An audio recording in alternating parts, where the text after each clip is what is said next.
Empire.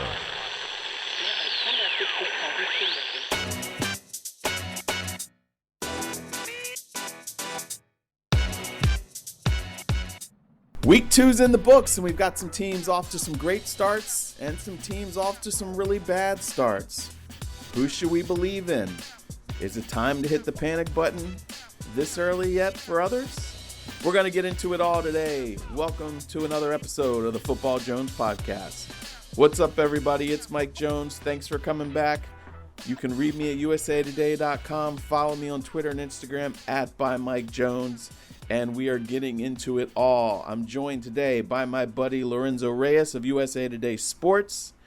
Lorenzo, in addition to being one of our sports writers, NFL writers, also does his weekly Lorenzo's Locks, and he is one of our best game pickers. So if you are betting on some games and are looking for a good source, every week he puts out Lorenzo's Locks, and we also have our whole staff picks and predictions, and he's a leader in the clubhouse right now. I actually edged him out straight up last year. He won when you're picking against the spread.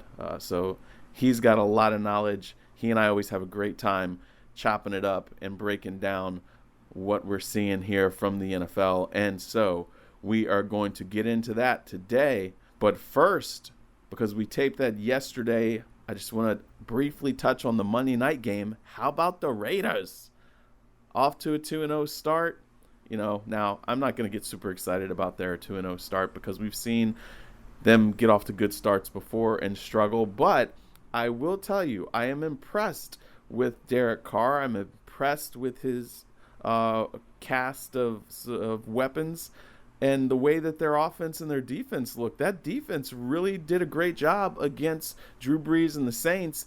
And on offense, they've got a lot of young, talented guys. Josh Jacobs, the running back, leading the way, but a lot of young pass catchers that could develop into something. It's going to be interesting to see. But, man, are you like me, and was it not just weird seeing that great big brand new stadium just completely empty? It's strange, man. I really hope that eventually we can get back to some normalcy. I know there's some teams, like the Cowboys had 20,000 fans. Some teams can have them. Some teams can't have them. I was in Philly on Sunday. They had nothing but cardboard cutouts. And it's just sad and it's weird. And when you're in the stadiums, you don't hear all the crowd noise that you see on TV. So it's really, really pretty eerily, deathly quiet outside of the pops of the pads and the cheers of the guys on the sideline. But this is the world we're living in right now, and hopefully this time next year, maybe late in the season, everything can start trending in the right direction. But anyway, let's get to my visit with Lorenzo. We're going to break it all down. Here we go. Support for this podcast comes from Twilio. Right now, businesses all over the world are trying to reinvent how they connect with the world. Whether you're delivering packages, treating patients, or running a global customer support center, your customers need you to invent new ways to stay connected. Twilio is the platform that millions of developers trust to build seamless communications experiences with phone calls, text messages, video calls, and more. It's time to build. Visit Twilio.com to learn more. That's TWILIO.com. All right, so here we are with my guy Lorenzo Reyes here.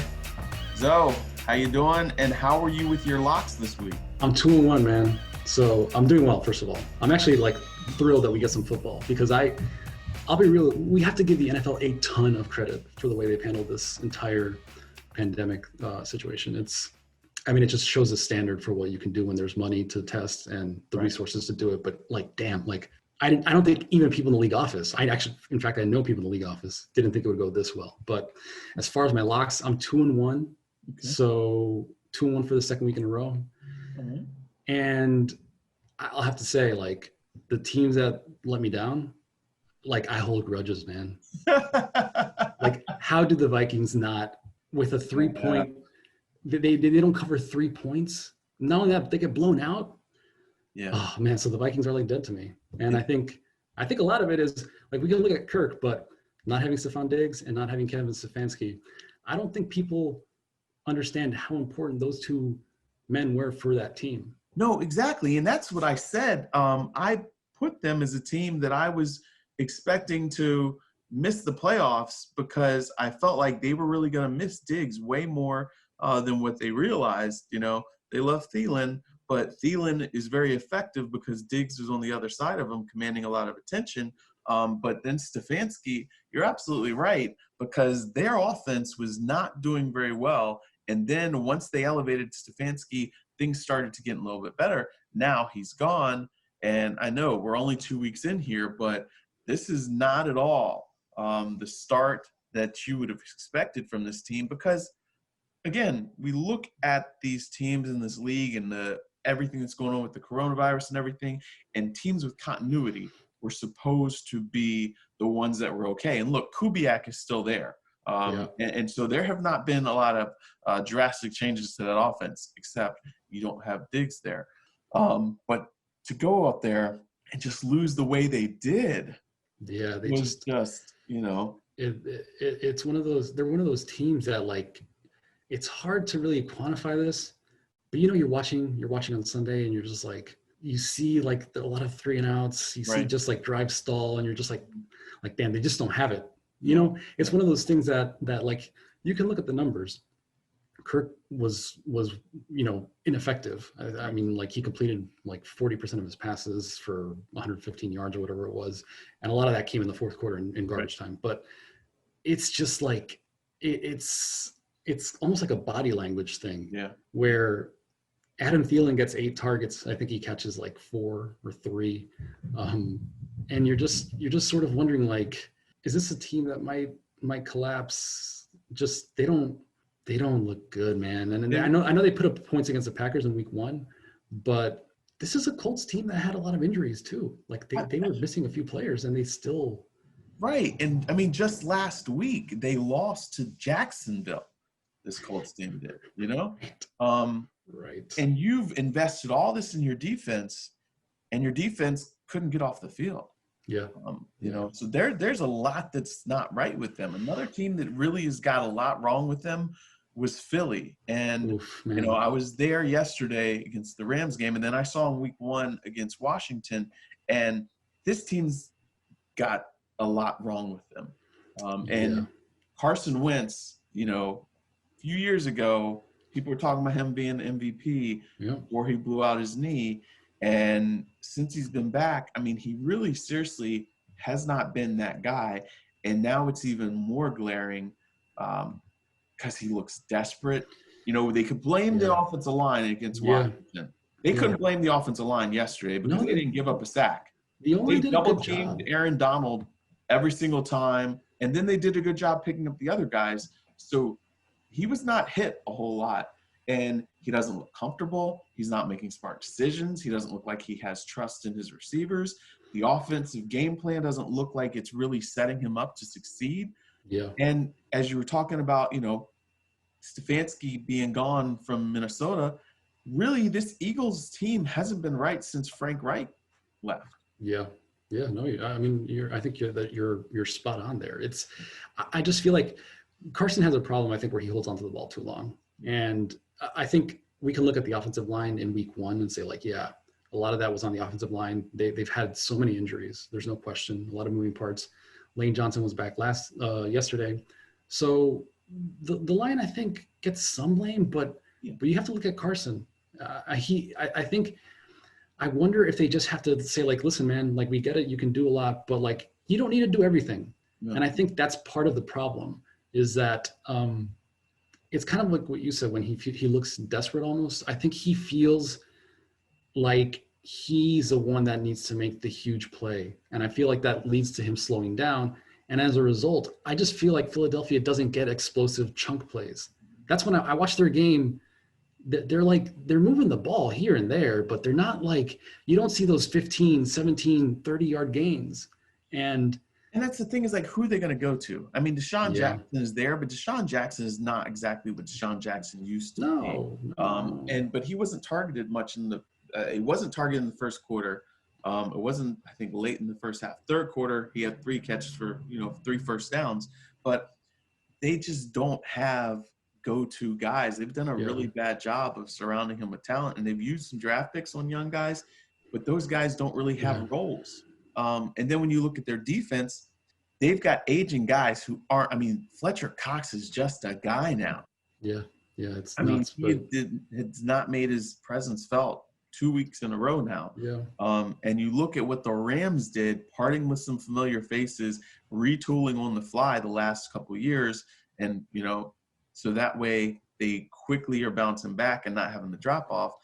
That's really what Philly had to do, but instead they kind of banked on continuity and felt like, oh, well, we won the Super Bowl, so we've got a lot of those guys, so we're still going to. But the depth of that defensive line that they had in the Super Bowl is not there. Losing Malcolm Jenkins on that back end to really direct traffic and put guys in position, even if he wasn't making all the plays himself. But that defense, they did not know what was coming. They bit on every misdirection and play action thing and bit hard.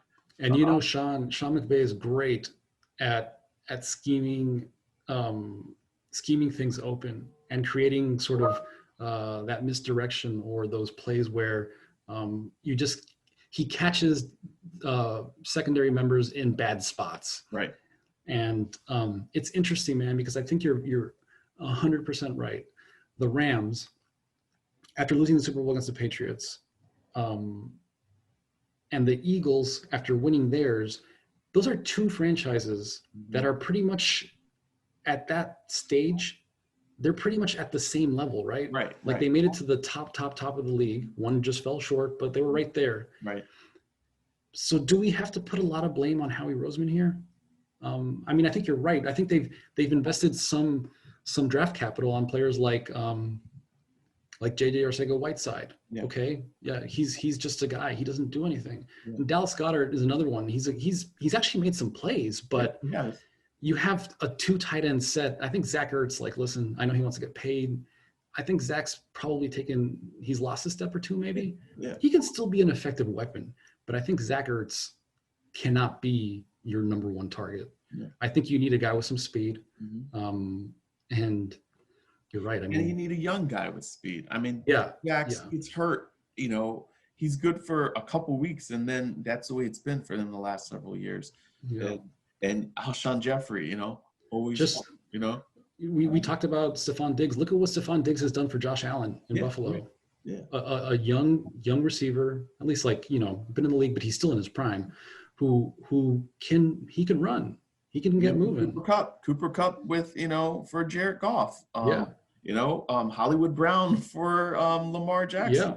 Yeah. Even like CD Lamb for Dak Prescott. Yes. You got to have a burner. And they don't have it. And even the Ruggs, the kid in for the Raiders, I almost called him Oakland. Yeah. Derek Carr is making plays now. It just stretch the field and take the defense. You absolutely need that. And right now, the Eagles just look slow. Yeah. They don't look like who would you say their best weapon is? Probably like Miles Sanders, right? Right. And that's, in a league that, I know running backs are they keep flirting with, making a comeback. But seriously, he's your best guy, but he fumbles the ball sometimes. Militia, man. Left and right. And so you really don't have, I guess really you're going to look at your tight ends. That's your strongest unit right there. But you don't really scare and put pressure on a defense that way.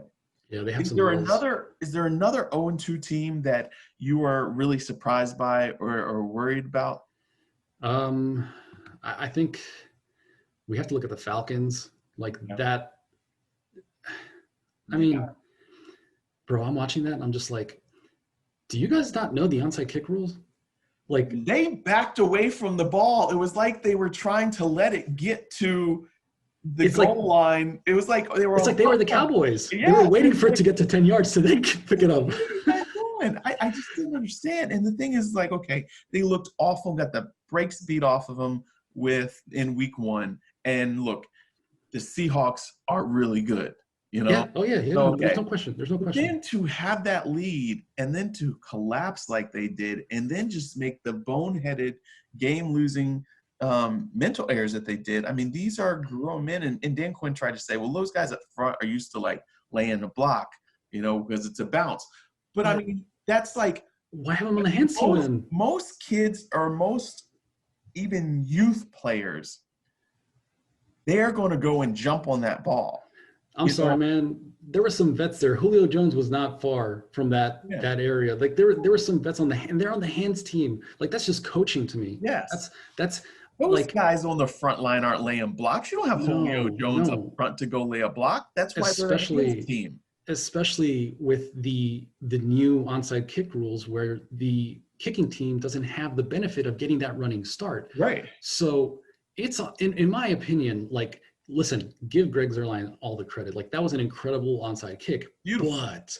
But I mean, for as surprising as it was, anyone with even like just a cursory understanding of like, oh, the onside kick rules, okay, we need to pick it up. Right. Just jump on it, man. I get it was spinning, but like literally just wait for it and jump on it. And it wasn't just one guy. No, there were 3 or 4 guys. There were like 3 guys all waiting, like, don't touch it, don't touch. Yeah. I don't know. But the reality is though, the Falcons probably shouldn't have even been in that situation though. Let's be real. They have these weird, like, they just take their foot off the gas. And I think you have to blame Dan Quinn and that entire staff for also like decisions on like the extra points and when to kick and not to kick. Yeah. That like they opted to go for 2, like that point there obviously is huge. And at the time you're kind of like, okay, that's interesting. I don't mind them being aggressive, but like you guys have a lead, sort of be smart about the way you guys play. And it's just, I feel that with the loss like this, like if you're in that locker room, you're just thinking like, damn, man, like we had that. And the Cowboys this could really drag on and really have real long-lasting negative impacts. You know, collapse like that. You know, if you're Arthur Blank after the Falcons started 0-7 or whatever it was, or 1-7 last year, and there was talk about Dan Quinn getting fired, and then he picked it up at the end of the season, and they actually finished quite strong. And this is a Falcons team that has a lot of talent. They have a lot of speed on defense. They have a very, very good quarterback. They have one of the best receivers. I know also Julio, man, dropping that touchdown, that ends a game. That ends the game. And like, but I mean, do you think that was because he wasn't involved very much? I mean, Ridley has taken over as the go-to guy, and Julio was just kind of like, you know, it could be, but like you pay Julio to catch, like even like difficult passes, like he has to pull that one in, and he has this every now and then. I think there was a game against, maybe it was the Eagles a couple of years ago or something like that, or the Panthers, I think it was, where it was the same situation. He's wide open down the middle of the field. It's a touchdown and he just drops it. And I'm just like, dude, like I get it. Things happen to everyone, but like good teams that you have confidence that will put other teams away. Right. They don't make mistakes like that. No. And when your best player, your best offensive weapon is making those mistakes, I think it's pretty telling. You know, I think there's a lot of discipline and coaching issues that need to be addressed. And like the Cowboys, their offense, I don't think you can point too many criticisms at them. No. But this is a team whose defense, like, let's be real. And I know they're still figuring stuff out, because you got Raheem Morris has been moved back to the defensive side. He's the defensive coordinator after working on the offense as a passing game coordinator for a while, and not having a preseason. But still, man, like, again, that starts at the top, where that mentality of letting your foot off the pedal, that's, you know, I mean, that's the thing is, okay, so they get rid of, I mean, if they got rid of Quinn, who steps into that role that's going to be better? I mean, is it Morris? He's a passionate guy. I don't know. I mean, this team is. I would think they'd probably go with Dirk Cutter, wouldn't they? Like, he has some head coaching experience. Yeah, but I mean, for the short interim though, he's not the answer long term. Yeah, I'm not trying to say that. Yeah, no. I'm saying if you fire him week 4, who steps in? It's got to be the guy with the head coaching experience, right? But I mean, Raheem's your assistant head coach. Right. He's been a head coach. Yeah, he has too. Yeah. both of them have only. I mean, one stint. I guess the thing is like there are no good options. Like So that's why they stick with Quinn. I don't know, but all right. I mean, no, I think Quinn. I think they have to take a long look and sort of really contemplate their situation. But yeah, some teams that started out 0-2 that should have been better. So we hit the Eagles, we hit the Vikings, we hit the Falcons, the Texans probably. Yeah, they've had two tough opponents. Right, and so I don't really fault them so much because of the fact that they're reacclimating themselves. They're kind of reconfiguring. Yeah. Hopkins is gone. Watson is learning his new guys. Look, you had the defending Super Bowl champs and the team that could wind up being in the Super Bowl this year. I mean, the Ravens, I thought they would be good this year, but they look just as good. I didn't know if because you would get the playbook on Lamar, if they would just come back down to earth a little bit. But no, man, they are like – so I don't fault the Texans for losing. No. Those are the two. Yeah. Like, who did they tick off to draw that schedule? Right out the gates. Yeah, it's hard, man. It's hard. It's just, to me, it was just more an indication of like, okay, the Ravens and the Chiefs are they're the cream of the AFC right now, right? The cream of the crop. Right. These two games have just sort of indicated that, like, yeah, the Texans have that much more to go to get to that point. Right. Like, at no point were you watching these games. I don't mean you specifically. I mean anyone watching these games. At no point were you like, oh, Houston has a shot here. Like, I just think they, like, I get it. Like, David Johnson looks a little bit rejuvenated, whatever, but like, they need to figure some stuff out on offense. I think Deshaun, it's just like never ending. The poor dude. Get him some cohesive offensive line help. Yeah. He's always running for his life. Houston is just, they're not going to win like that. Yeah. No. So you're right. I think Houston, I really question Bill O'Brien. I just don't think that, like, from a GM standpoint, Bill O'Brien, the GM, is Bill O'Brien, the head coach's worst enemy. 100%. 100%. And I'm looking here at the rest of the standings, of the 0-2 teams, the Panthers, the Lions, the Eagles, we talked about them, the Dolphins, the Jets, the Broncos, the Bengals. Nobody else really surprises me. Yeah, no, those are teams that you expected to struggle or at least have issues early in the season. Maybe at best they go 1-1, but you would, like, those aren't teams that you would think would be 2-0 right now. There's no question. Which 2-0 team are you most impressed with? That's a good question. I'm gonna say which 2-0 team other than the Chiefs and the Ravens, because the Chiefs. I think the Chiefs. That game yesterday was interesting. I think the Chargers showed, and not very many teams can do this. I think Gus Bradley deserves a ton of credit. Maybe not the best head coach, but as a defensive coordinator, he's come up with some great game plans over the years. Even I think it was last year, maybe 2 years ago, when they basically had like 8 defensive backs to try to stop Lamar Jackson when they beat the Ravens. Yeah, brilliant game plan. I think against the Chiefs, they just basically said, like, listen, we need that pass pressure in his face. They didn't get that many sacks, but man, they were always in Mahomes' face, up the middle and off the side. I just think they ran out of gas. Like, that defense, they just could not generate that game-changing pass rush. Yes. Yeah, I was about to say the game-changing play that they needed. At the end of the game, they couldn't do it. I think the Ravens, I picked them to win the Super Bowl. I think they look nasty. Like, they look so good. But I guess to answer your question, like a 2-0 team that maybe like surprises me a little bit, I like the Cardinals, man. Yeah. They look good. They look good. I will say the win over the 49ers was impressive. The win over Washington, they should have beat them. Washington is way behind in their progress, their process, than the Cardinals are.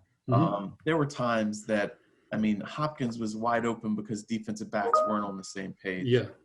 They just weren't covering. Washington's offensive coordinator, Scott Turner, looks like he's just throwing stuff up to see which sticks in that first quarter. It wasn't until the third quarter that he finally got Dwayne Haskins into a rhythm. So I'm impressed with the Cardinals. but I'm not as like blown away with them because the 49ers win impressive. Washington win was supposed Yeah. to, you know. No, that's fair. That's fair. I'm not saying I'm blown away from them or blown away by them. I think they're onto something. And I think Kyler's taken some big strides. I'll be real. I thought the Cliff Kingsbury hire, I thought it was fine, but the way they did Steve Wilkes after one season, Right. I was just like, there are some questions here that like your guy Cliff better come in and like prove that you made the right choice. Yeah. And I think they that offense looks good.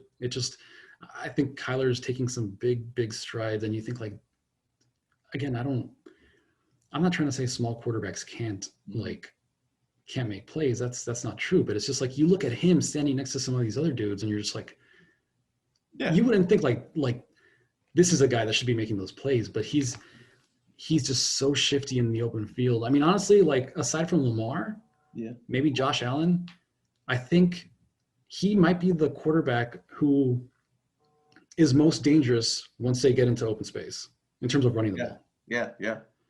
I agree with you because his speed, like Lamar's got great speed. Kyler Murray's even faster than him. It's also lateral. Like he just like cuts. Barry Sanders type of cut. Yes. You know? Yes. It's wild. It's nuts. Yeah. And change direction. And I think he's smart, man. As far as understanding the game, I think he knows when he needs to break that out. I think his awareness in the pocket of like feeling pressure and of where guys are going to be. And listen, when you have Nuke Hopkins, like that's a quarterback's best friend. Yeah. So I won't say that they blow me away. I like what they've done. I think a team that we have to watch for in the NFC is the Packers. Yeah. The defense, I think, has its questions, and I think we cannot deny that receiver is they're top heavy, right? Devontae Adams is a great player, but like, do you want Marquez Valdez-Scantling? Like, is he your number, like a consistent number 2 option? Like, if I'm them, I would honestly be like trying to make a trade at some point, because I think Aaron Rodgers is probably pissed. Maybe not saying it publicly. Well, I think that's why he's balling out the way he is. Because you didn't give me a wide receiver. You got Jordan Love, right? And you think that I'm like close to being wheeled out? No, I'm going to. And he's, but I hate the fact they are counting on him to mask a bunch of deficiencies and carry that team. But I still think, you're taking him for granted. And so that's why I wish they had gotten him some more receiver help. And it would be great if they do get him, if they do make some type of a trade. But, I mean, where's it going to come from? The Bears aren't going to trade with them, Yeah, I mean, Allen Robinson, that's not happening. You look at I think you just look at the teams that are struggling. Like, I don't know. I could see, like, the Jets selling. I mean, they don't have a ton of weapons, but like Jamison Crowder's looking good. Yeah. Look around, man. I mean, I don't. The Panthers maybe could be an option, but I don't think they're going to move DJ Moore. But like, I don't know. Just I think they have to be open. Just be open, because I think Green Bay is a team that's just a few pieces away from really being like legit Super Bowl contenders. Because I think Aaron Jones, he's damn good, man. And like, it's the Lions, so like you can't put so much stock into it. But I think we're at the point now in Aaron Jones's career that we can say, like, he's a consistent threat. Mm-hmm. He may not go off for like 1,500 yards in a season, 1,700 yards in a season, but at the very least, certain games, certain game plans, certain matchups, I think he can give you 120, 2 touchdowns easily. Yeah. I mean, I think he's proven that. Yeah. So I think aside from like the other like clear contenders, Green Bay is one that for some reason people were kind of writing him off in the beginning of the year. I think it was because they didn't get the help for Aaron Rodgers that you thought he needed. And so you didn't know, okay, would they struggle? And now that everybody has seen the Matt LaFleur offense, which is basically the Kyle Shanahan offense, which is Mike Shanahan offense, were they going to take steps backward? But they were what? They were 14-2, 13-3 last year. Mm-hmm. Yeah. they didn't really have it with a lot of smoke and mirrors though, and so that's why you want. But we talk about continuity, yeah, and how important that is. They're a team that really didn't lose that much, and like I'm sorry, but Jimmy Graham. Nah. I mean, yeah, that's not a big loss. Yeah. Are the Bears? I mean, hey. Yeah, man. I don't know. Okay, yeah, they were playing the Giants, who then lost Saquon. But I mean, if you're Mitch Trubisky, and they beat the Lions week 1, like listen, it's a good start for them. There's no question. But this is a bad Giants roster. Yeah. They hung 17 on them in the first half and then did not score a point in the second half. Yeah. Trubisky's played well. I don't think we can deny that. But yes, there's a big but there. They might be the third best team in the division, even though the Vikings have struggled, at least on paper in terms of their talent. I think you can make the case that the Bears are the third best team there. So yeah, it's a nice story, but let me just put it like this. I don't think that's sustainable. Yeah, exactly. But a team that I had questions about, and now I'm starting to come around on them, are the Buffalo Bills. Oh, I thought you were going to go Rams, but yeah. Oh, we'll get to the Rams. But the Bills, I really, really was like, okay, they had a good year last year. I don't believe in Josh Allen. I don't believe in Buffalo that they know how to win back-to-back, because they always do that. They have a good year, and you think they're better, and then they slide. But I mean, Josh Allen, first 300-yard game last week. Then yesterday, first 400-yard game. Yeah. I mean, they are balling out on both sides of the ball. I'm still not going to give them the division yet, because Super Cam is making New England, like, keeping them legit. But I really am impressed with just the growth that I'm seeing out of Josh Allen up there in Buffalo. Yeah, I think let me bring up a couple of points. First I'll say this. We kind of took a dump on the Bears for not playing anyone. Mm-hmm. The Bills have played the Jets and the Dolphins. So right, but it's just the way. It's the way that they're playing. That was going to be my next point. Out of Josh Allen. Yeah. That was going to be my next point. I think Josh, like, listen, he still has a ways to go as a passer. Yeah. Like the week 1, I'm sure everyone saw this, the week 1 pass where it's like a wide open touchdown. Like, you and I could have made that throw, bro. Like, we're celebrating in the end zone after that one. But like, listen, things happen. Like, quarterbacks, even the best ones, miss passes. But I agree. It's just the it's the sort of unpredictability of where it's going to come from. It's funny. We talk about Bill Polian saying that Lamar Jackson was a running back. Maybe he should have been talking about Josh Allen, because that dude he runs people over. Yeah. And he's great in the open space. He's just such a big body. He's still quick. I wonder how much of a beating he can take like that, because I don't think he runs like Lamar, in the sense that Lamar, he runs a lot, but Lamar doesn't take that many big hits. No, he'll make you miss. He makes you miss, and he also knows when to get out of bounds. He also knows when to go down. And if he has that space, you ain't catching him. Right. So he's not getting hit that much, where Josh gets banged around quite a bit. Right. But you're right, he's grown.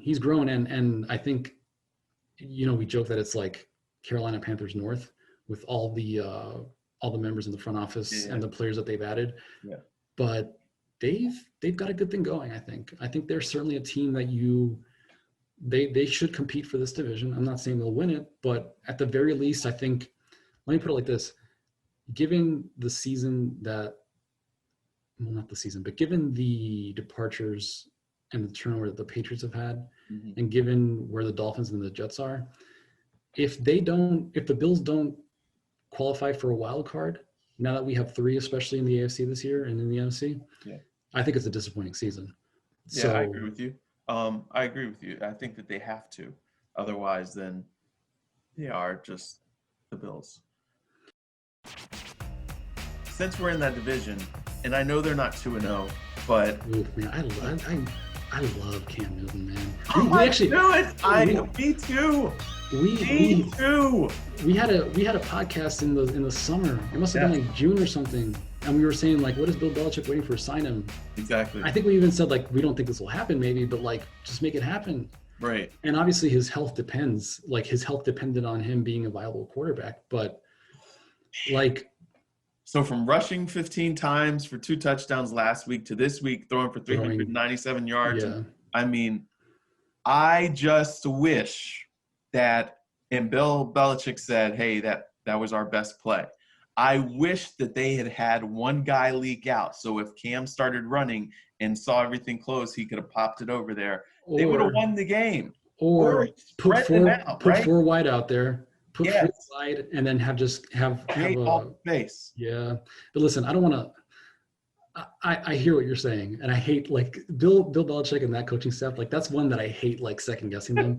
Granted, everyone makes mistakes. I think you could have also called the timeout after the completion to Julian that got them down to like what it was like 3 or 4 yard line, whatever it was. Right. Yeah. Like 15 seconds ticked off there. Mm-hmm. You can question that as well, I think, but this offense, man, and this is, let's be real, like they don't have many stars. No. Like this is another case of, if I'm Cam Newton, I'm thinking like, damn, like what do I have to do to get a legit number 1 receiver? Because even in Carolina, when they went to the Super Bowl, it was basically like Cam kind of like elevating everyone around him. And I think this is a similar case where. But I think that there is more potential there. You have Edelman. I think Kill Harry, Forsyth. I mean, I think that they have guys that I will still take this wide receiver group over any of the wide receiver groups outside once after Steve Smith, over any of the wide receiver groups. I agree with that. Carolina. I agree with that. You know, but it's just more that like, I mean, I'm sorry, man, but if Cam Newton was of a different skin color, he's getting paid at least $17-18 million, right? Yep. For a 1-year deal. Like, look at what Nick Foles has been able to get on the market. I know, and, right? Like Cam, the thing is, Cam sat for like 3 months. Yeah. And I think part of it was that my understanding was that he was waiting for the right situation, and that makes sense. Like he's the former league MVP. Right. He's obviously a great player, and he wasn't going to rush into just play for, I don't know, like the whatever, any team that needed a quarterback. But I mean, it's frustrating because Cam, I think he's probably happy in New England. There's no question, but it's more just about like, we're not holding everyone to the same standard, because it's clear after 2 weeks that this dude, you put him in on any roster and he elevates the players around him. There is no way that Taysom Hill should be making more than Cam Newton. That gadget dude. And they were talking about him being a franchise quarterback. Do you remember that talk over the offseason? That they were gonna put the franchise tag on him, and maybe he's the guy. You know, get out of here, bro. He's completed, I think, or he's attempted like 7 passes coming into this year.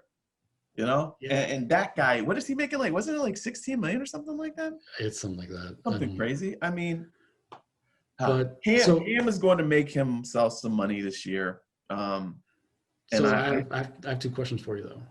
Let's assume, for argument's sake, that Cam continues on this pace and the Patriots have a fairly productive season. Right. I'm not saying they go deep in the Super Bowl, whatever, but like to the Super Bowl run, but they have a productive season. They're making the playoffs. I know, I agree. I think they're making the playoffs too. Do the Patriots re-sign Cam Newton? And what does it cost? I mean, you're re-signing him for like $35 million. You would have to, right? You have to. I mean, you could argue that he's like, if he takes this team on a deep playoff run, he might be in that 40 million neighborhood. But because he'll be 31, 32, still in that $35 million range, 35, 40 million, I would say absolutely. It just also goes to what we were talking about with Josh Allen, about how he can beat you in so many ways. Right. Like the other thing is, I think the Patriots are being smart, like they usually are. I think they are recognizing that Cam is probably their best rusher. I mean, actually, there's no problem. He's their best rusher. I mean, no offense to like Sony Michel or anything, but he is just, with the ball in his hands, he is their most dynamic weapon. 270. Right. And I think the Patriots have said, okay, with Tom Brady, we would have Tom be like the point guard, just sort of quick passes, get people out in open space, let them do their thing. They're clearly shifting towards a more run first, power running, loading up the line of scrimmage, having tight ends block, like having running backs block for him, having receivers, like they're shifting toward that. But let's not forget, Cam did throw for 397. Yeah. And he made plays with his arm when he had to. I just think the Patriots are a very good defense. Oh yeah, 100%. And that's the thing with the Patriots is, I think they just say like, well, here's what our players do well. Let's use those things. If Cam's on the Bears, that was another place where people were saying, oh, the Bears should sign Cam. Is he putting up numbers like this? I just don't see it. I don't believe in Matt Nagy yet. So I don't think that he's more creative. I know he was in Kansas City, but I think Josh McDaniels is getting more out of Cam Newton than Matt Nagy. And also, Nagy would have had Cam on the bench to start to prove, give Mitch Trubisky an opportunity. So he made the right call going here. I think the Bears are kind of almost – the Bears are almost kind of trying to force the fact that drive home the impression that they did not make a mistake with Trubisky, especially when Deshaun Watson and Mahomes were sitting there. But what about the Panthers though? Do we have to really criticize them here for letting Cam walk? I mean, yes, we should, but at the same time, I didn't like the Matt Rule hire. Right. Yeah. And I'm not surprised that this dude wants to come in here and bring his own quarterback. The quarterback who'd worked with his OC. He wants to totally, where this is a new era. This is my team. He didn't want it to be Cam's team. Are they going to pay for it? Yeah, but you know what? Let them rebuild their team their way. Cam, for so many years, put that team on his back and still had so much criticism. Again, I've never been in a place where after games, people who work for the organization are in the hallways, MFing the quarterback and everything, and calling him, selfish and everything because he's trying to play with a shoulder that's hanging by a string and a Did you see the hat he wore today? I mean, all that stuff, they didn't deserve Cam Newton anymore. So Cam, go to New England like you are here and shine and it's funny, man. Look bad for the decision that they made there. It's funny, man. Cam obviously is very comfortable in who he is and his sense of style and how he dresses and the messages he wants to send out. And like, kudos, man. Like, you got to respect the hell out of that. But Christian McCaffrey does a GQ shoot, and I'm not trying to dump on Christian McCaffrey. Like, good for him, man. Do what you got to do. But like, you don't hear all of these like, oh, he should focus on football, not fashion. Why? I wonder why that is. Especially coming out of Charlotte. Like, we both know why. It's just disappointing, man. Like, because at the end of the day, football talent evaluation is hard enough as it is. Right. And some of these people who do it are great. Some of these people are average, but like sometimes teams just make it so much harder on themselves than it has to be. And I think if you're Carolina, even if you're Matt Rule, like I didn't love the hire either, but even if you're Matt Rule, like, why in the hell would you not want a quarterback like Cam Newton? They made up their mind on him that he wasn't going to be healthy because they just wanted, again, he wanted his start. He wanted it to be his team. He didn't want to deal with the personality. But look, if Bill Belichick, the most stone cold, personality devoid, stickler of a coach, can let Cam Newton and his dreads and his fashion come there and win with him, then shame on the rest of you guys for passing up this opportunity. I think it's because Bill is smart enough to know that he doesn't give a shit about like, oh, Cam's wearing dreads. It doesn't matter to him. No, he's like, hey, is he a football player? Can he win us games? Can he win us games? That's it. Yeah. Will teams have the game plan against him? Yeah. Teddy's done a good job in Carolina. I mean, I think that's fine. Yeah. But like, I'm happy for Teddy to get the opportunity to. Yeah, but I don't think anyone can look at them and say, "Oh yeah, that's an upgrade." Right. Oh no chance. And I think that they wanted to build this thing from the ground up. They know it's going to take some time. Cam wants to win now. Now, team about winning now as we shift gears. The Seattle Seahawks, man. I was just about to ask you about Seattle.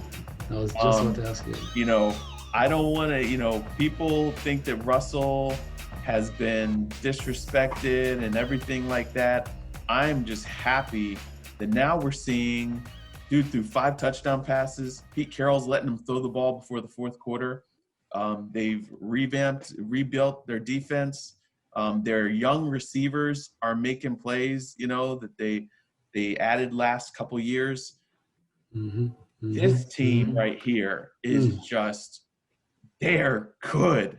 And I mean, look, their defense struggled, but I'm telling you, we were just talking about because Cam's a monster. But I mean, I think any team's going to struggle against Cam. Yeah. Let's not forget the interception, not his fault. Right. No. Not his fault at all. I just, Russell Wilson. He's so underappreciated, man. He is. And I think that I think a lot of it had to do with the system and their commitment to the run. And so he's not, chucking the ball around until this year. Now he is, and we're going to see they've just opened up that offense.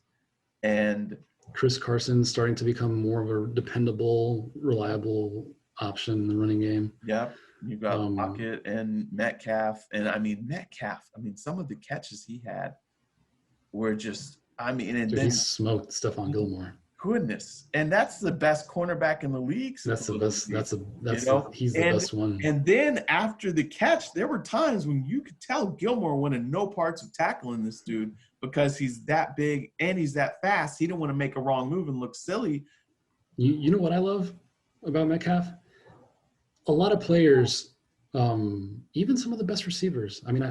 You hear whispers about certain players who get a lot of reputation, but when it's cold or when they're facing a Stephon Gilmore or like Tre'Davious White or even like Patrick Peterson, cornerbacks that typically like follow or give receivers a tough time. A lot of players back down from that. Yeah. This dude, Stephon Gilmore, won Defensive Player of the Year as a cornerback, which does not happen very often. No. He still is a legitimate lockdown cornerback. He's at the top of his game. Metcalf is a second-year player. Granted, he has all the physical gifts. He's strong, quick.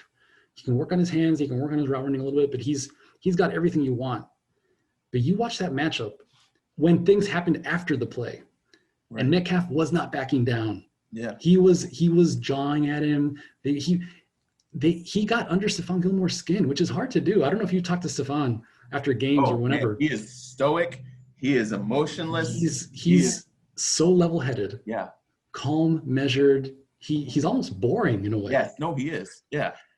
But like brilliant player, super smart, understands coverages and schemes and what receivers do against him so well. Metcalf pissed him off a little bit to the point where you could tell Stephon was he was like going out of his way to try to get under Metcalf's skin. Yeah. And that's like I would love to see that. If I'm Pete Carroll, if I'm John Schneider, I am thrilled that our young receiver, it's only a matter of time before he becomes a legitimate number one weapon across the entire NFL. Right.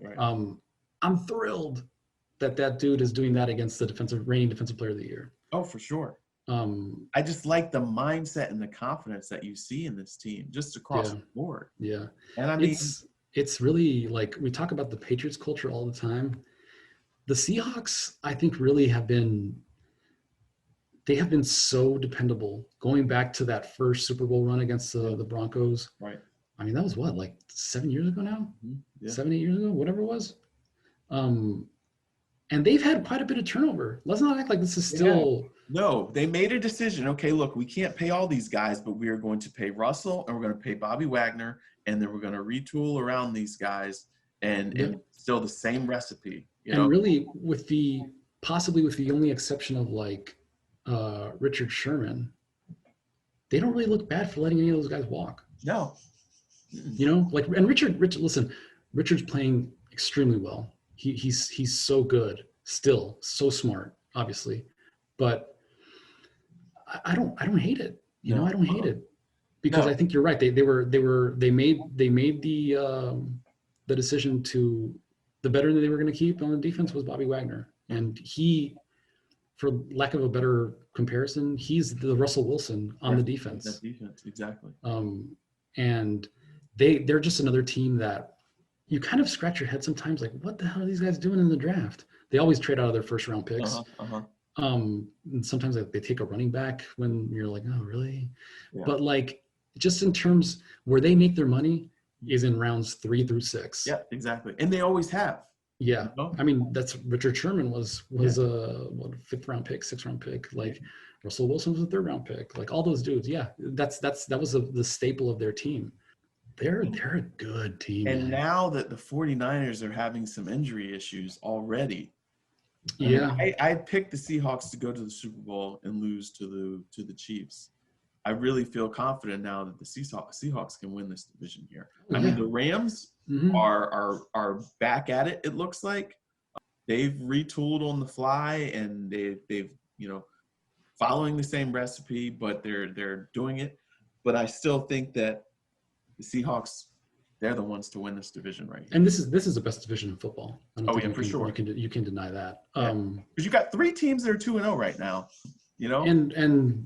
And the other that is the NFC champion. Right. NFC champion. So there's not a better division than this. Yeah, it's not even close. No. With the Seahawks though, man, it's just historically they've started seasons fairly slowly. Yeah. Where like you would always like, I remember I talked to Pete Carroll a couple of years ago, and they were like 2-4 out of the gate, or like 3-3, something like that. And I'm like, and he's like, well, I think we just have to stay the course, and like, he's always talking about breeding positivity and like all that stuff. Mm-hmm. And I'm like, yeah, Pete, like your guys only show up like November is when you guys start to really, you guys show up. And he like kind of winked and then walked away. This team gets stronger. Yeah. Historically, I don't like the Patriots, as the season goes on. Yeah. The fact that they've started this quickly, this like out of the gate like this, I expect them to get better. I think this is a very good team that is going to get better as the season wears on. And I just want to talk about Russell a little bit more if we can, man, because like we talk about decision making and like putting your team in the right position, just making smart plays.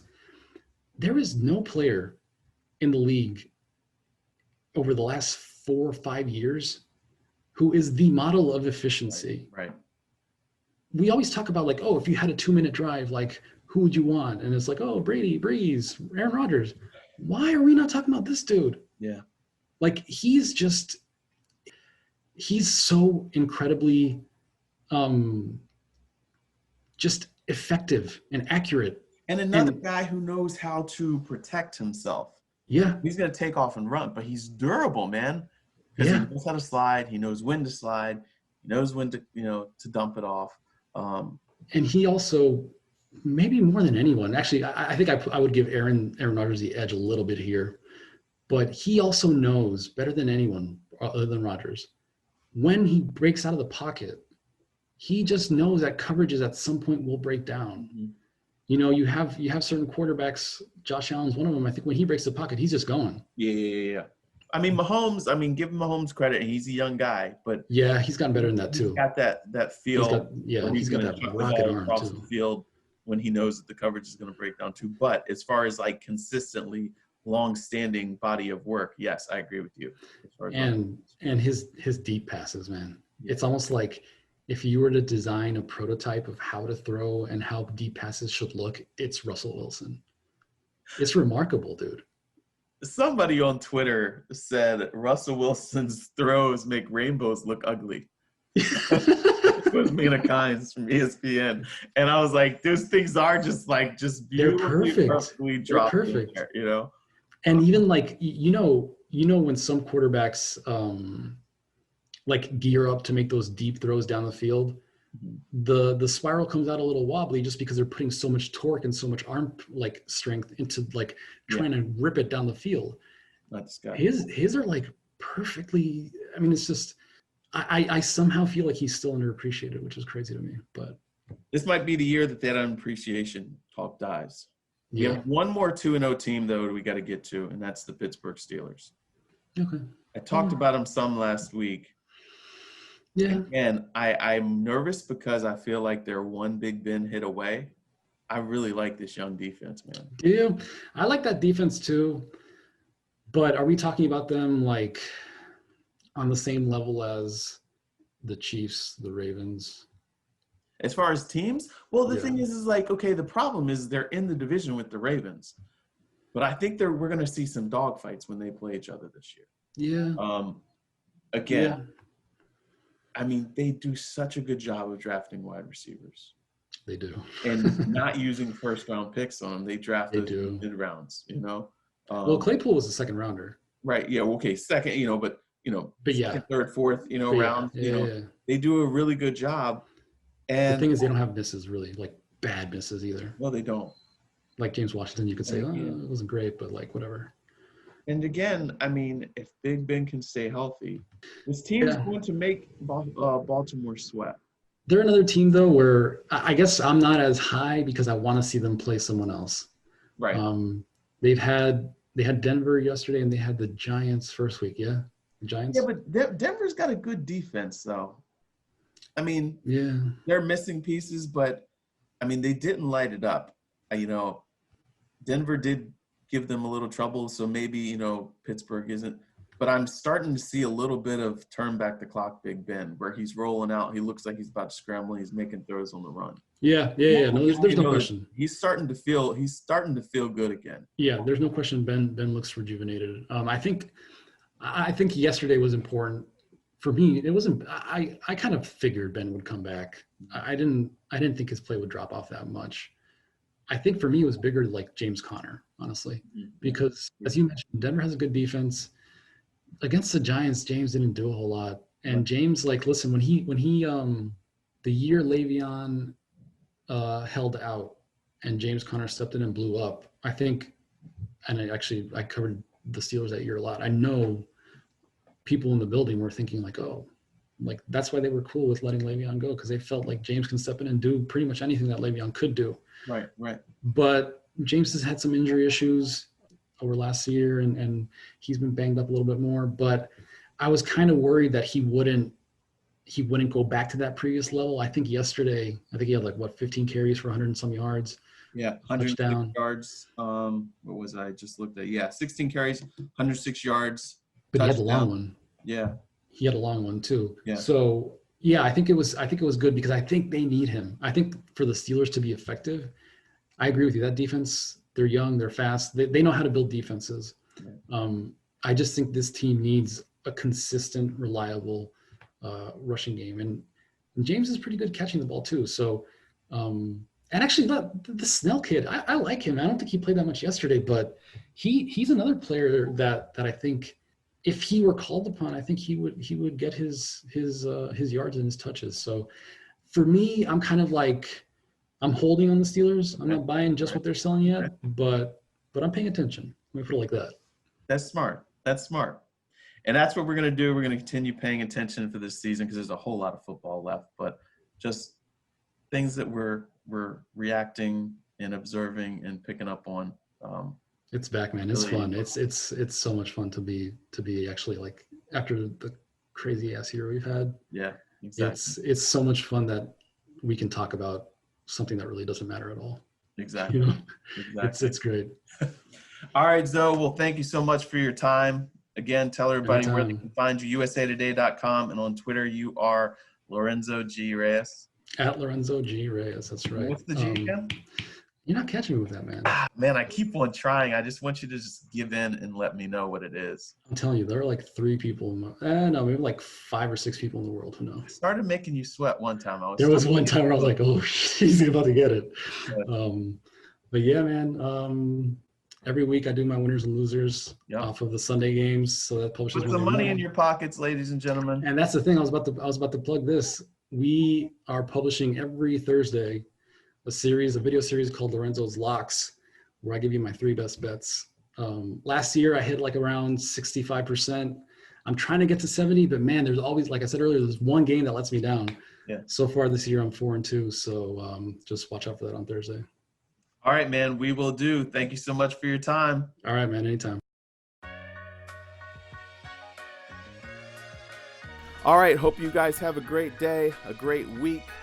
I will talk to you guys next week. I have the Monday night game, Kansas City visiting Baltimore next week. That's going to be a dynamic matchup, I believe, but a lot of compelling matchups. So stay tuned. Again, you can read me at usatoday.com. Follow me on Twitter and Instagram at @ByMikeJones. Thanks for listening. Please take this link, share it with your friends, get them on board, bringing you all the great information and breakdowns around the NFL every single week. Thanks again, and I'll talk to you next week.